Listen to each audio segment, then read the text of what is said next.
নম্বর জাতীয় সড়ক ধরে রায়গঞ্জ যাবার পথে গাজলের হরিদাস এলাকায় নিয়ন্ত্রণ হারিয়ে একটি মারুতি ভ্যান গাড়ির ধাক্কায় পিষ্ট হয়ে মৃত্যু হলো এক বৃদ্ধের। মঙ্গলবার দুপুরে ঘটনা ঘটায় এলাকায় ব্যাপক শোকের ছায়া নেমে এসেছে। জানা গিয়েছে মৃত বৃদ্ধের নাম উপেন মণ্ডল, বয়স 56, বাড়ি হরিদাস এলাকায়। স্থানীয় সূত্রে জানা গিয়েছে ওই বৃদ্ধটি রোডের পাশে একটি মন্দির সংলগ্ন এলাকায় শুয়েছিল। রায়গঞ্জগামী ওই গাড়ি রোড থেকে নেমে বেপরোয়াভাবে চলে আসে। প্রত্যক্ষদর্শীদের দাবি গাড়ির মধ্যে দুজন ছিল, চালক মদ্যপ অবস্থায় ছিলেন, তখন গিয়ে এমন ঘটনা ঘটায়। প্রথমে ওই গাড়ি টোটোকে গিয়ে মারে, পরে বৃদ্ধকে দ্রুত স্থানীয় বাসিন্দারা উদ্ধার করে গাজল স্টেট জেনারেল হাসপাতালে পাঠিয়ে দেয়।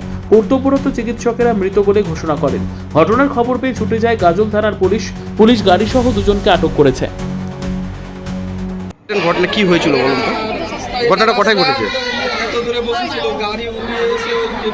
ঘটনাটা হরিদাস কাশিমপুর। কিভাবে হলো? ড্রাইভার মদ্যপান করেছিল, ব্রেকেট ছিল রাস্তার মধ্যে, ব্রেকেট উড়িয়ে দিয়ে একদম সাইড দিয়ে মেরে চলে গেছে। মেরে দিয়ে একটা দোকানের পাশে ঢুকে গেছে। অ্যাক্সিডেন্ট হয়েছে, টোটোকে উড়িয়ে দিয়েছে, একদম জন্মে দিয়েছে। নাম? উপেন মণ্ডল। বয়স? মোটামুটি 55। বাড়ি হরিদাসে। পাশে শুয়েছিল, একটা মন্দিরে বিশ্রাম করার জায়গা আছে, ওখানে শুয়েছিল।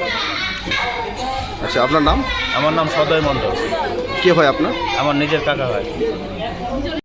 ব্যুরো রিপোর্ট, উত্তর বাংলা সংবাদ।